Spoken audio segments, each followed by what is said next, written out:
C'est tout? C'est tout? Comment ça se termine comme ça? Qu'est-ce que c'est que cette arnaque, les amis? Bonjour la team, j'espère que vous allez bien aujourd'hui, les amis. C'est avec une petite semaine de retard que je vous propose mon avis critique concernant l'épisode final de la saison 2 de House of the Dragons. Donc c'est l'épisode 8. Vous avez pu le voir sur ma tête. Oui, j'ai un peu bronzé. Oui, j'étais un peu en vacances. Donc déjà, c'était un peu galère de regarder l'épisode en 3G+. J'ai dû le revoir dans de meilleures conditions en rentrant. Donc je l'ai vu 2 fois cet épisode. Et j'ai été déçu 2 fois. C'est... Qu'est-ce qui s'est passé? Voilà, on va en parler. Comme d'habitude les amis, quand c'est la VOD, le petit pouce bleu. Si vous êtes nouveau, pensez à vous abonner. C'est gratuit et ça soutient la chaîne. Et n'hésitez pas à me suivre sur mes autres réseaux sociaux. Je rappelle que je suis désormais un gamer. Un gamer à ses heures perdues. J'étais déjà de base un gamer, mais là, plus que jamais, je suis un gamer. Donc voilà, je passe la plupart du temps sur mes comptes gaming. Donc si vous voulez me voir jouer, ça se passe sur mes réseaux sociaux gaming. Vous avez le lien. Enfin, c'est tous les liens dans la description. Bon. J'espère que vous avez vu l'épisode. Si c'est pas le cas, je vous invite à quitter la vidéo et à revenir plus tard. En résumé, il manque un morceau, quoi. On a eu l'entrée et c'est tout. C'est l'impression que ça donne. On a eu l'entrée, mais ça suffit pas, les amis. Ça suffit pas. Surtout que maintenant, on va devoir attendre 2 ans. Et oui, faut qu'il tourne le truc. Il faut qu'il fasse la post-production. Et donc là, c'est parti pour 2026, les gars. Les showrunners ont annoncé 4 saisons en tout. Donc on va encore manger du House of the Dragons pendant plusieurs années, vu qu'ils mettent 2 ans pour faire une saison. Donc on peut s'attendre à une fin, une saison finale autour de 2028. Voilà. Donc ouais, je suis un peu déçu. Il y avait des bonnes idées, mais j'ai l'impression que cette saison 2 a été tronquée. On va en parler. On va commencer par revoir en détail les différents éléments de cet épisode. Et je terminerai avec la conclusion sur ce que j'ai apprécié ou pas par rapport à cet épisode final qui conclut la saison 2 de la série House of the Dragons. Alors commençons par une scène légère, nouveau décor. Donc on retrouve un des membres du royaume des Verts, enfin du clan des Verts, un des membres éminents du clan des Verts, négocier une nouvelle armée. En fait, on se rend compte qu'ils sont dans une situation où ils ne sont plus vraiment en mesure de négocier. Voilà. C'est marrant, tu verras, c'est un truc récurrent, ça. Le fait que les Verts ne sont plus en mesure de négocier. Voilà. Ils ont tellement perdu dans cette histoire de guerre fratricide qu'ils se retrouvent à un peu, baisser leur froc. Hein, c'est littéralement ça. Donc voilà, le personnage dit le prince régent risque de me faire pendre. Bah oui, vu comment ça a été négocié, c'est même pas une négociation, c'est vraiment c'est du racket. Donc voilà, c'est un rappel de l'état de la team des Verts. Ce qui est assez intéressant dans cette petite phase d'introduction, c'est que on apprend que voilà, il y a une zone dans cet univers. Enfin, il y a un clan plutôt qui ont assez d'argent et de moyens pour diriger en fait. Voilà, le clan des marchands semble être le clan qui a le plus de moyens. Alors la question, pourquoi ils prennent pas le pouvoir? Ça les intéresse peut-être pas et qui préfèrent estorquer. Donc voilà, ils disent que avec les moyens que nous avons, voilà, vous pouvez même devenir régent si vous voulez. Cette scène aussi permet d'introduire un nouveau personnage. Alors, moi je trouve que cet épisode n'a pas lieu d'être. Donc l'épisode 8 pour moi n'aurait pas dû être là. Pour moi ça c'est un épisode de la saison 3. Pour moi ça c'est le premier épisode de la saison 3. Je vais expliquer au fur et à mesure. Donc ils introduisent un nouveau personnage. Du coup, vu que voilà, l'épisode final dure 1 heure, donc là, toute cette séquence avec l'introduction de ce nouveau personnage, dont j'ai oublié le nom parce que bon, il vient d'arriver, que là, on nous a teasé une bataille de zinzin, une bataille entre dragons, et là, on se retrouve à voilà, ils introduisent un chef de guerre, enfin, comment dire, un capitaine voilà, qui gère la flotte maritime de ce clan, et voilà, on se retrouve avec un personnage qui est introduit, voilà, on essaie de comprendre, enfin, on a un petit aperçu de son caractère, etc.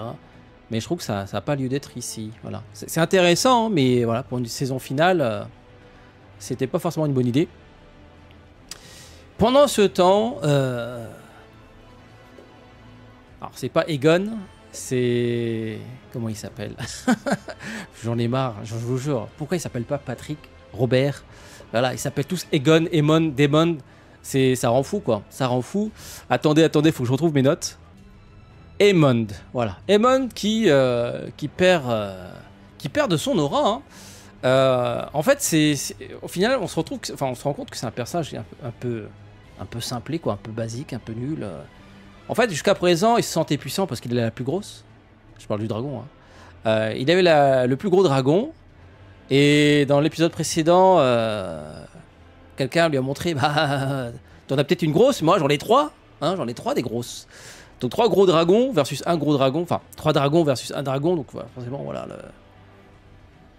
La balance est en sa défaveur. Et du coup, se retrouve impuissant.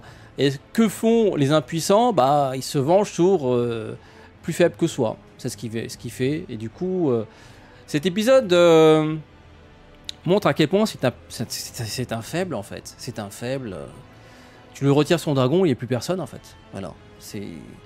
Mais c'est ça qui est un peu dommage, parce qu'on nous a montré un personnage réfléchi, tacticien, un soldat... tuer des innocents, ça fait bizarre, tu vois, ça fait tâche un peu dans son cursus, dans son évolution. Donc c'est peut-être son point faible, hein. C'est peut-être qu'il se sentait tout puissant, mais c'est aussi peut-être le fait de manquer d'expérience, voilà. Mais voilà, je trouvais ça, enfin je trouve que cette scène dénote un peu. Ça le rend juste, comment dire, une tête à couper, en fait. C'est voilà. C'est pas un personnage très intéressant au final, tu vois. C'est juste un mec qui n'existe qu'à travers la taille de son dragon. Parce que voilà, Vhagar c'est le plus gros dragon, enfin actuellement, comment dire, en état de se battre. Et c'est pour ça qu'il avait l'avantage sur les autres. Alors là, on se retrouve avec une situation assez rigolote. Hein. Quelle est la différence entre un bâtard et un autre? C'est ce que dit Ulf. On est de la même étoffe, même si ils parlent pas forcément de ça, mais ils disent voilà, nous sommes tous des dragonniers. Mais en vrai, est-ce qu'il a tort? Est-ce qu'il a tort? Voilà, ils ont du sang, ils ont un sang en particulier dans les veines qui leur permettent, qui leur permet de chevaucher les dragons. Et donc, ils devraient être à peu près au même niveau, tu vois. Sauf que la différence entre un bâtard, enfin un mauvais bâtard et un bon bâtard, c'est l'extraction. J'ai trouvé ce terme incroyable. Hein. Vous n'êtes pas de noble extraction. Ça veut dire que vous êtes pas sorti oui, c'est ça, d'un vagin royal. C'est ça la différence peut-être. Faut sortir d'un vagin royal pour différencier d'un bon bâtard, enfin d'un mauvais bâtard d'un bon bâtard, d'un bon bâtard d'un mauvais bâtard.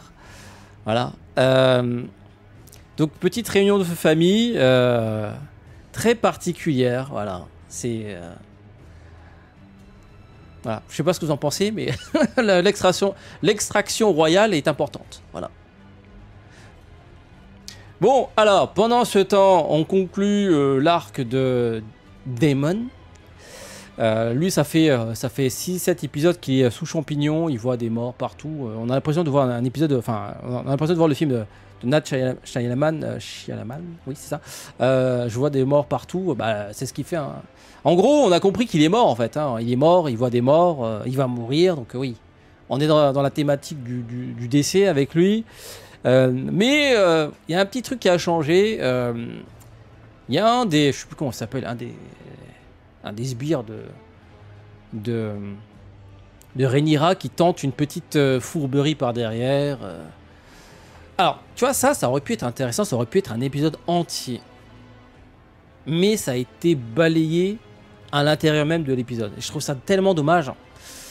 Donc, l'arc Daemon qui se clôture avec sa vision du futur. Hein. Voilà, il y a un aperçu de la série Game of Thrones qui arrive avec l'arbre, hein, comme quoi pas besoin d'avoir des lecteurs Blu-ray, un petit arbre qui saigne, ça fait autant le taf. Hein. Donc, il voit le futur et cette scène m'a fait un peu. Sur le coup, j'avais pas fait attention parce que bon, j'avais vu ça en 3G, c'est tout pixelisé.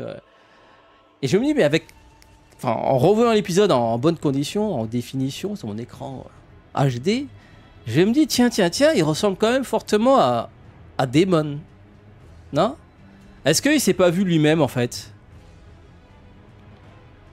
Non? Cheveux longs, blancs.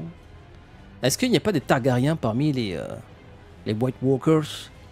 Bah, là, surtout qu'on voit un général, hein, il a l'armure et tout. L'armure un peu sombre, on dirait un dragonnier. Hein. Donc, est-ce que ce serait pas Daemon qu'on voit là en fait? Est-ce que Daemon n'apparaît pas dans la série Game of Thrones? Point d'interrogation, les amis. On aura peut-être l'information plus tard. Donc, il a la vision du futur. Donc, le fameux Winter is coming. Voilà, le Night King et sa clique, ils arrivent. Et alors là, grosse révélation. Dans cet épisode, on se rend compte qu'un personnage complètement, au second plan, finalement, n'est pas si second plan que ça. Donc, Helaena, qui dit tranquillement, comme ça, par magie, vous n'êtes qu'un chapitre. Donc, elle a une vision, elle voit le futur, en fait. Donc, un personnage qui paraissait un peu random, un peu pas très intéressant, en fait, elle voit le futur. Alors du coup, ça ouvre ça soulève plein de questions. Est-ce qu'elle ne se contente pas jusqu'à présent de suivre le flux du temps, donc c'est-à-dire suivre ce qui est censé se passer, c'est-à-dire que l'arc où justement Daemon envoie des sbires pour tuer un de leurs fils, enfin un des membres de la famille royale des Verts, est-ce que tout n'a été pas, tout a été déjà écrit en fait? Du coup, elle savait ce qu'il fallait dire et elle savait qu'en sacrifiant un de ses fils, ça allait engendrer les scènes suivantes jusqu'à arriver à ce point. Donc, intéressant. Donc, un personnage qui paraît un peu plus intéressant qu'à première vue. C'est pas juste un personnage de second plan. Et elle rappelle que tout ça, en fait, tout ce qu'ils sont en train de vivre, c'est qu'un chapitre de ce qui est censé se dérouler plus tard. Un chapitre est nécessaire, mais voilà, c'est qu'un chapitre. Alors du coup, Daemon se réveille et se dit, bon, bah finalement, faut que je joue mon rôle, en fait. Hein. Voilà. Faut que j'oublie un peu mon côté égoïste, égocentré, et que je fasse mon taf. Alors, tu vois, cette séquence, pour moi, ça méritait un épisode entier. Donc là, c'est la fameuse séquence où on lui a fait part, donc Rhaenyra, on lui a fait part comme quoi il y aurait peut-être des fourberies dans son dos au sein de son propre clan. Alors elle a décidé de prendre son dragon et d'aller voir directement Daemon pour avoir des explications. Alors lui, il s'attendait pas à ça, donc il a dit « je ne t'attendais pas ». En même temps, il a levé une armée pour elle, hein. À la base, il était venu pour ça. Et là, ça aurait pu être intéressant d'avoir une vraie joute, une vraie tension. Et là, en l'espace de 5 minutes, tout a été désamorcé. Il lui explique, bon, non, c'est bon, j'ai vu le futur, ça va être toi la reine. Parce que oui, dans le futur, il voit aussi Rhaenyra assise sur le trône. Il a dit, bon, c'est bon, j'ai tout vu, je sais ce que je dois faire. Non, t'inquiète, tout ça, c'est à toi, hein, c'est à toi.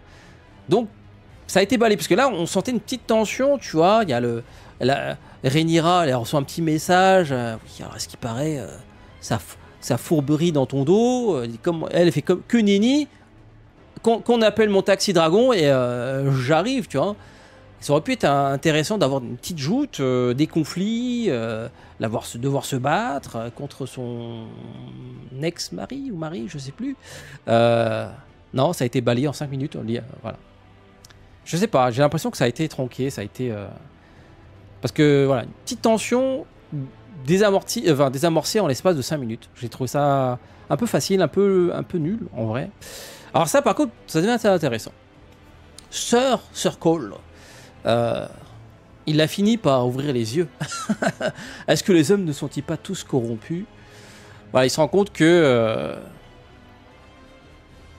tout ça c'est une farce, voilà. Et que la vertu ça n'existe pas vraiment en fait. Voilà, il a mis du temps à comprendre, mais il a compris. En fait, il a compris lorsque il a vu que les dragons, une fois qu'ils se mettent à danser, ben, ils sont juste de la chair à canon en fait. Hein, voilà, ils sont piétinés, brûlés. Peu importe si ces dragons font partie de ton camp ou pas.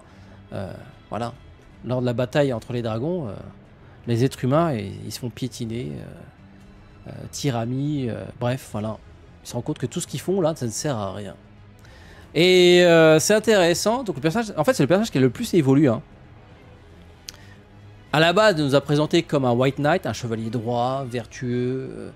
Très vite, il a goûté au plaisir de la chair. Très vite, il a goûté au plaisir du pouvoir. Et très vite, il s'est rendu compte, enfin très vite. En vrai, hein, il évolue quand même rapidement. Hein. Mieux vaut tard que jamais, j'ai envie de te dire. Il évolue, il se rend compte que, au final, sa vie aussi, c'est qu'une vaste blague. Voilà. C'était censé être un homme de vertu, et au final, il se rend compte que c'est juste un homme corrompu. Voilà. Donc en fait, à partir de sa propre expérience, il arrive à cette conclusion. Voilà. Si moi, qui jadis avait juré sur la vie de ma mère de ne jamais tremper le biscuit, voilà, je me rends compte que, en fait, on est tous faibles, en fait, on est tous faibles et la corruption est très facile. Il conclut vers ce que nous savons déjà, hein, nous marchons vers notre destruction. En fait, cet épisode n'apporte rien en vrai. Ça fait 6-7 épisodes qu'on sait qu'ils marchent déjà vers leur destruction.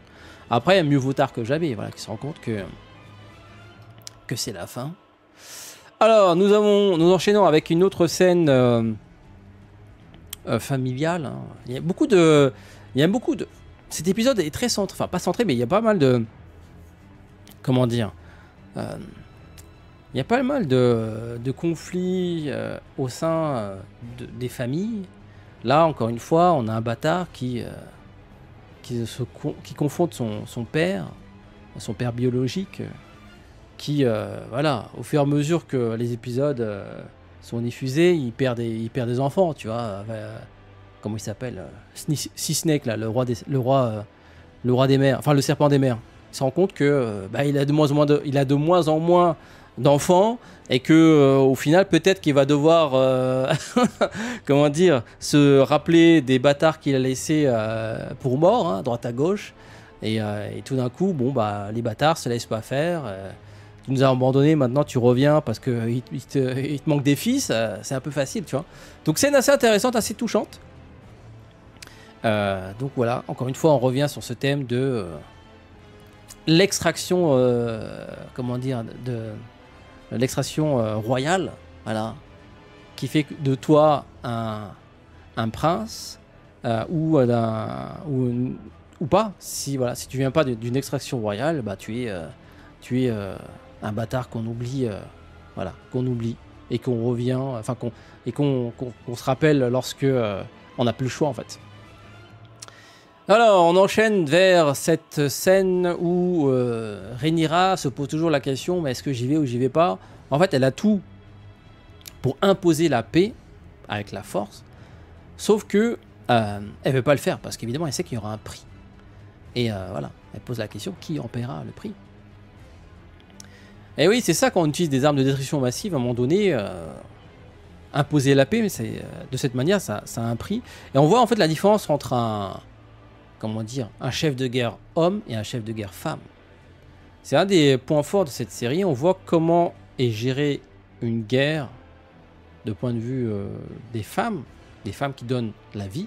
Hein. Il y a combien de scènes où on les voit enfanter entre elle et Alicent, ils ont fait que ça, hein. Ils ont fait que donner de la vie hein, pendant les premiers épisodes de la saison 1. Et maintenant, dans la saison 2, ils se trouvent dans une situation où elle retire des vies à travers leurs actions, leurs choix. Il y a des morts, en fait, tout simplement. Donc, parallèle assez intéressant. Personnage qui donnait la vie en première saison, qui se retrouve à devoir retirer des vies pour imposer la paix. Voilà. Bon, on termine par une confrontation entre les deux protagonistes principales. Hein. En vrai, la série, c'est... pour moi, le personnage principal de cette saison 2, c'est Rhaenyra avec Alicent. Et là, on se retrouve encore une fois dans une scène faudrait qu'ils montrent cette séquence dans les équipes commerciales. On vous montre comment... ce qu'il ne faut pas faire en négociation. Parce que là, actuellement, les Verts ne savent pas négocier dans tout cet épisode, que ce soit au début de l'épisode ou à la fin de l'épisode. Ils sont perdants dans les négociations. Non seulement, Alicent a dit bon, j'arrive, je te laisse le trône si tu veux. Voilà, elle lui laisse le trône. Pas de guerre à faire, je te laisse le trône, et on part comme ça. Évidemment, Rhaenyra n'est pas d'accord. Non, moi je veux en plus un fils pour un fils, tu vois. Et là, tu vois, Alicent aurait pu rebondir. T'es gentil, mais bon, ma fille a perdu son fils, donc quelque part, le fils pour le fils, tu l'as déjà eu, tu vois. Et non, elle s'est pas rappelée de cette séquence. Je trouve que cette scène était mal écrite. Voilà. D'habitude, elle négocie, elle se bataille. Là, c'est un cadavre. Enfin, c'est pas un cadavre, mais elle a plus de volonté. Elle s'est retirée elle veut se retirer de cette guerre, en fait. Mais alors, cette guerre qui a été, initiée par son action, par son choix. Hein, elle a mal compris les derniers mots de son mari, et c'est ça qui a engendré tout le bordel qui est derrière. Et en fait, elle se rend compte que... Bon, en fait, est-ce que... En fait, elle veut s'enfuir. Elle veut plus... Elle veut pas payer le prix de ses choix. Ou bien, est-ce qu'on l'a imposé... cette décision. Dans le sens où... elle voit qu'elle n'a plus aucun contrôle de la situation. On lui dit gentiment, son fils Aemond lui dit gentiment, bon bah merci, au revoir. Et là, elle se rend compte qu'elle n'a plus aucun poids dans ce qui se passe. Et c'est peut-être pour ça qu'elle décide donc d'essayer de désamorcer ce conflit qui est devenu inévitable. Et c'est pour ça qu'elle accepte de tout donner. Hein. C'est pour ça que c'est une négociation. Pour moi, c'est pas vraiment une négociation, c'est plutôt dis-moi ce que tu veux et je donnerai tout, tu vois, pour que tout ça s'arrête. Donc bref, tout ça pour vous dire que cette séquence est très mal écrite. Très mauvaise négociation de la part d'Alicent qui vend à la fois le royaume, le trône et son fils. Voilà. Scène finale très bien filmée avec un joli plan. On voit comment il s'appelle, Rhaenyra qui a une histoire à écrire pendant que Alicent retrouve sa liberté. Voilà. Après, je sais pas si Alicent est aussi fidèle dans la série et est-ce qu'elle est fidèle par rapport au livre d'origine. Mais j'ai trouvé ça un peu bizarre comment elle se retire de du champ de bataille. Alors, on termine aussi par des scènes que j'ai trouvé ça vraiment pas terrible. Donc, je sais plus comment elle s'appelle. Je crois que c'est Bella. Tout l'épisode, on la voit courir à la recherche d'un dragon. Alors, peut-être qu'on aura l'explication plus tard, mais ça aussi, ça aurait mérité un épisode entier, tu vois. J'ai l'impression que... voilà, ils ont fait avec les moyens du bord. Ils disent bon faut qu'on clôture son arc, hein, vu que c'est le dernier épisode de la saison. Allez, elle retrouve le dragon. Je trouve c'est vraiment son arc était vraiment mal fichu. La fuite d'Aegon. Voilà. Du coup, il aura moins d'importance dans les prochains épisodes. Donc lui, il attend que les gens terminent leur petite guerre pour revenir en force. Mais bon, il sait pas que sa mère a déjà vendu sa tête. Et on termine par un petit rappel de l'ancienne main qui, pour X raisons, s'est retrouvé en prison. Parce qu'en fait, voilà, on le voit derrière des barreaux. Voilà. Mais on sait pas où il est. Bah, globalement, je trouve que c'est un épisode qui, comme je disais tout à l'heure, qui n'aurait pas dû se trouver là.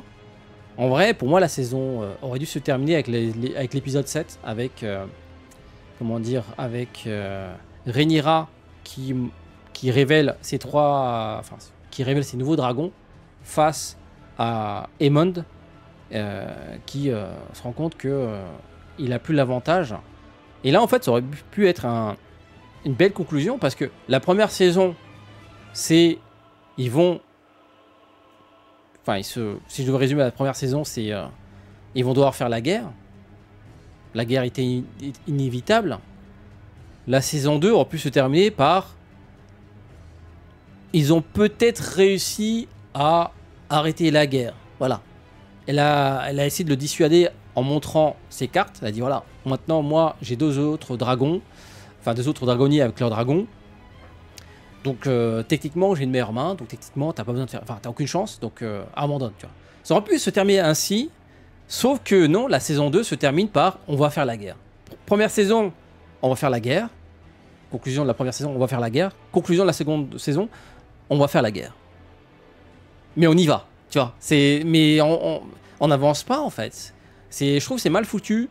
Soit tu t'arrêtes à l'épisode 7, soit tu rajoutes deux autres épisodes. Parce que là, l'épisode 8, pour moi, c'est pas une fin de saison, ça. Pour moi, non, je suis pas d'accord. Il manque 2 épisodes, là. La première saison a eu 10 épisodes. Pourquoi la saison 2 n'a eu que 8 épisodes? Alors, j'ai cru comprendre qu'il y a eu une grève des scénaristes et que ça a pu impacter l'écriture et le tournage. C'est possible, c'est déjà arrivé. J'ai déjà vu, il y a quelques années en arrière, il y avait aussi une grève des scénaristes et c'était le bordel. Hein. On se retrouvait avec des saisons de séries complètement amputées. Je me souviens que Prison Break, il y a une saison, il y avait vraiment très peu d'épisodes. Et donc, voilà, ça pourrait justifier cette fin de saison un peu bizarre. T'as l'impression qu'ils ont rajouté des trucs, qu'ils ont retiré des trucs. J'ai l'impression qu'ils ont pris des trucs qui ont été déjà tournés pour faire 10 épisodes, sauf qu'ils n'avaient pas assez de matière pour faire des 10 épisodes. Du coup, ils ont dû couper pas mal de choses pour essayer de tout mettre dans un seul épisode. Au final, on se retrouve avec du vomi. Voilà, techniquement, il y a plein de trucs en fait, mais ça conclut très mal la saison 2. La saison 2, à la limite, voilà, tu t'arrêtes à l'épisode 7, ça aurait été masterclass. Voilà. Rhaenyra a tenté d'arrêter la guerre. Première saison, la guerre était inévitable. Saison 2, peut-être pas. Peut-être que Rhaenyra a trouvé la clé. Voilà. Cet épisode, pour moi, ça aurait dû être le premier épisode de la saison 3. Ça aurait été plus intéressant, plus pertinent. C'est-à-dire que fin de la saison 2, elle a arrêté la guerre, trop bien. Saison 3, ah ben en fait non, ils y vont quand même parce que l'autre a trouvé des navires, a négocié des navires en plus. Daemon a vu le futur, du coup la guerre était inévitable, ils sont obligés de passer par la guerre. Donc voilà, je trouve ça un peu bizarre, un peu dommage. Donc très déçu de cet épisode pour clôturer une saison. En fait, ça aurait été un épisode random d'une saison, franchement j'aurais rien dit. Parce qu'il y a pas mal de choses intéressantes, hein. Introduction d'un nouveau personnage, un peu de légèreté, quelques révélations intéressantes avec Elena. On découvre que elle est quand même assez importante, hein. Elle voit le futur. Et la vision de Daemon qui voit que ce qu'ils sont en train de faire est ridicule par rapport aux vraies menaces qui arrivent, hein, avec le roi de la nuit. Et puis peut-être que le roi de la... Enfin, et pareil, tu vois, moi ça m'intrigue. Est-ce que le général qu'on a vu là, le général White Walker, ce qu'on a vu, est-ce que c'est pas lui qu'on a vu en vrai? Est-ce que c'est pas Daemon dans le futur? Voilà. Donc voilà, dites-moi ce que vous en pensez. Globalement, mauvais épisode de fin. Mais ça aurait pu être un bon épisode random d'une saison. Voilà. Sur ce, je vous dis à très bientôt pour d'autres vidéos. Le petit pouce bleu, le petit abonnement. N'hésitez pas à me suivre sur mes autres réseaux sociaux. Vous avez tous les liens dans la description. À très bientôt. Ciao, ciao.